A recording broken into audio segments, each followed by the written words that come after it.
Hello, good morning. Jody Fitzgerald here. Tiny bit behind technical difficulties in life.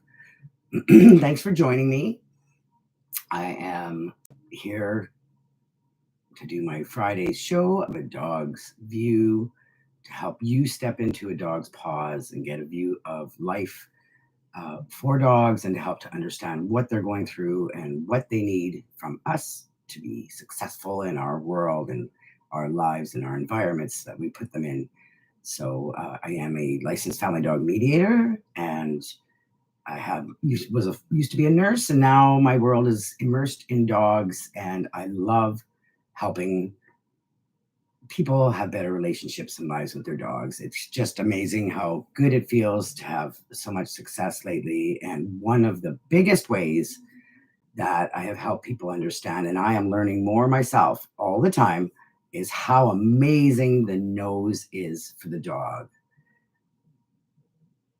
I am going to just fix this over here. I definitely have my little script to help keep me on track because I know I can kind of go off in the wrong direction. And I have really important things I want to share. So that's why I definitely like my script in front of me to help me out here. So would love you to think about, have you ever been in a public place and spotted someone you know, but just not really in the mood to chat with or talk to? You didn't really want to interact with them right now. So you suddenly pull out your phone and you turn to the side and you just kind of or walk the other way. Um, you avoid eye contact and just do your own thing and go a little bit of a different direction. That's not being rude. It's just a way of managing our social situations and when we need space. So dogs have their own very polite way of doing this. And one of the most common ways is sniffing. When we're out walking and our dog suddenly stops and puts their nose to the ground and starts sniffing around, they might be saying, "I'm curious, I want to know more about this space." Or they could be saying, "I'm not quite ready to meet, that person or that dog, or ready to deal with that." Or, "I'm calming myself down," because it's a very familiar um, and safe thing to them to when they're smelling, to scents are very familiar and calming to them. So the important thing is to understand that sniffing is not just about smells, it's a full communication system, and it's deeply tied to your dog's welfare. Dogs live in a scent-based world. If you think about how much information we take in through our eyes all the time, for dogs, the same richness comes through their nose. All that information is through the nose. Every sniff tells them about who's been there, what they were doing, where they've been, how they're feeling, maybe even what they've eaten. It's like reading an entire social media post or a feed in one breath. And sniffing isn't just about curiosity. It's about a greeting. Instead of a direct eye contact, which can be rude or threatening to a dog, they can gather information and details through scent. So sometimes dogs will often do a little bit of sniffing to the side, or um, sometimes even sniffing, they sniff their bums and stuff. So scent and smelling is really important. And it does have to do with greeting. It is a self-calming signal. When sniffing and when looking away can diffuse tension in a social interaction. So if there's some sort of tense tension or uncomfortableness, it can reduce it. When you just kind of, the dog will sniff and kind of turn away. The more you learn about this, the more you watch and you will see it. It's also a great way to help a dog self-regulate. Just like humans fidget or take breaths, sniffing helps dogs settle. I love the word self-regulation because that's what we want. That's what we need. We need to help our dogs self-regulate in the world. It's also avoidance. Dogs may choose to sniff instead of engaging directly. Can mean totally that I'm not ready to interact. This is so common. The more I look for it, the more I see it, that they will turn their heads and start and just kind of go a little bit of a different way. Um, is a clear statement that they, at that second, at that moment, for sure, they're not ready to deal with that, and they're just avoiding it completely. So when we understand this, we stop seeing sniffing as a delay or distraction and start seeing it as a vital part of a dog's communication.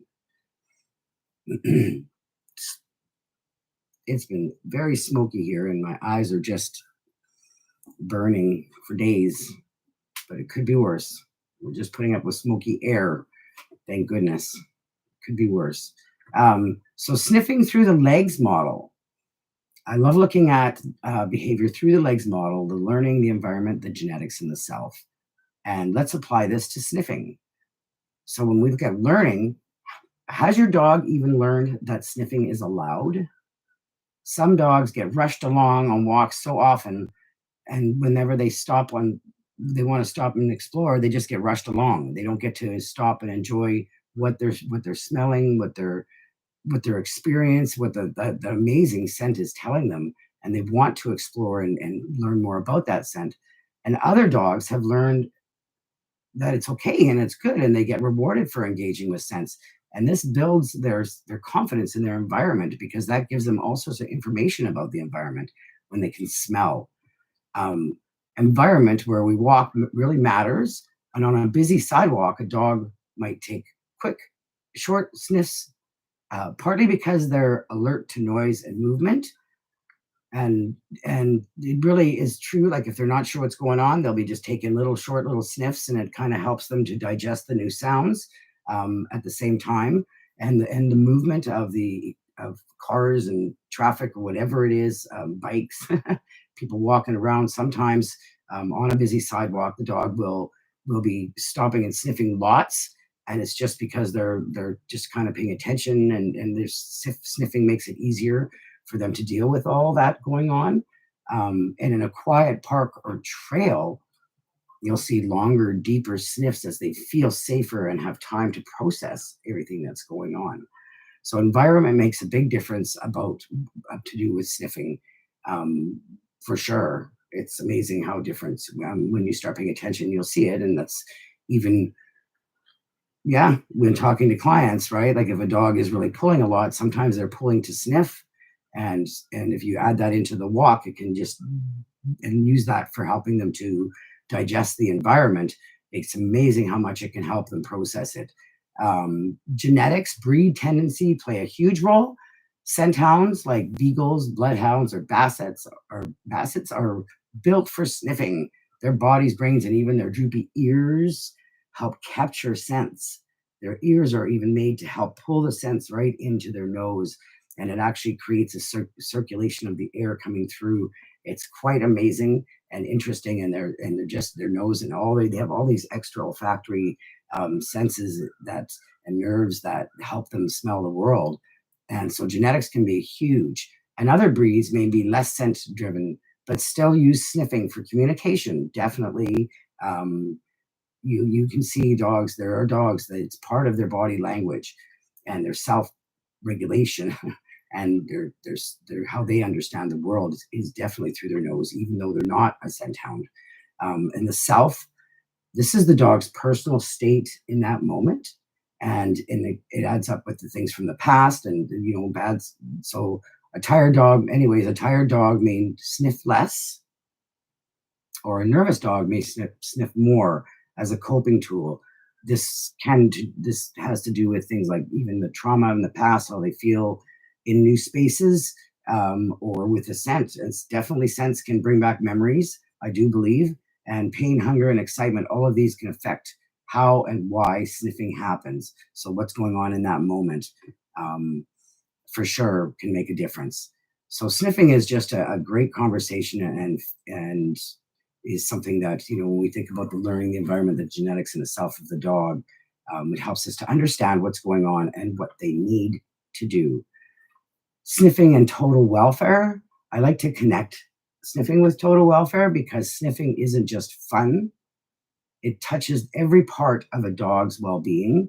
I can't stress that enough. The more I learn, the more I realize it. I always thought it was about just enrichment, but it's way more, um, of what I originally thought, for sure.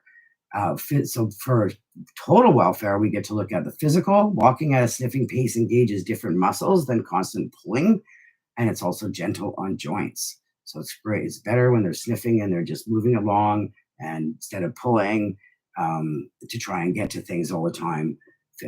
Mentally, it uses a whole bunch of brain power, and 10 minutes of sniffing can tire a dog more than half an hour of fast walking.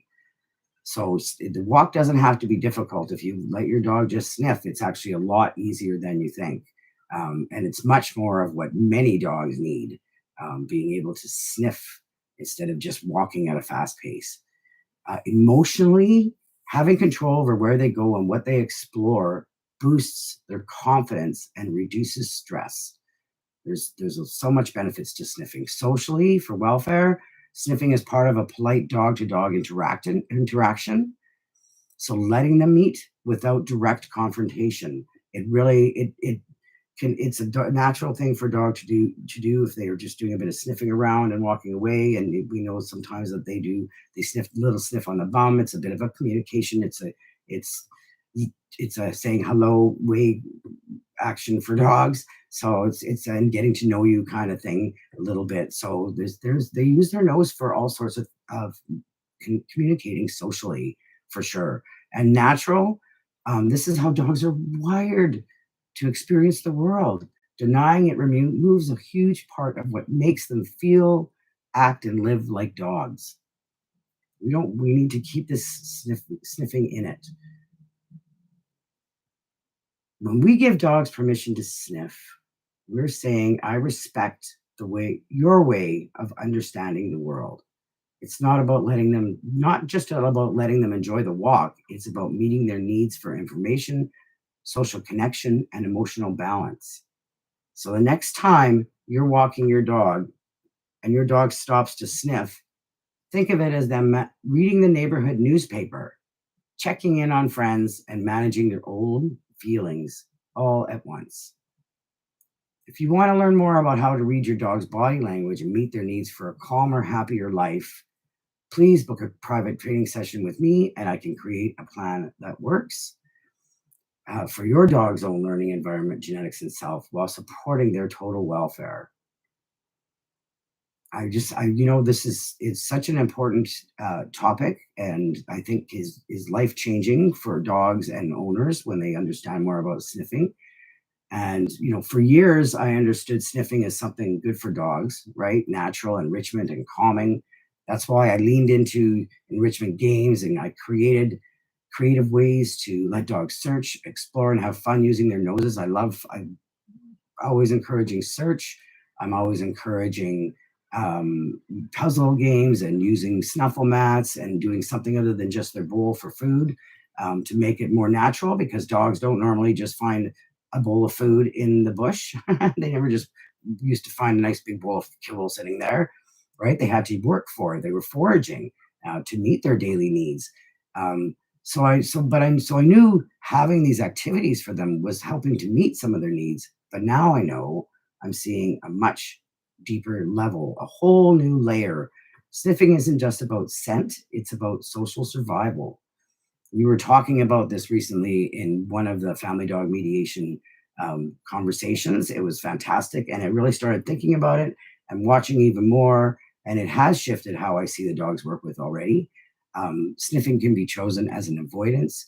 It can be a subtle yet powerful way for dogs to self regulate, to gather information, to create space, and to lower tension.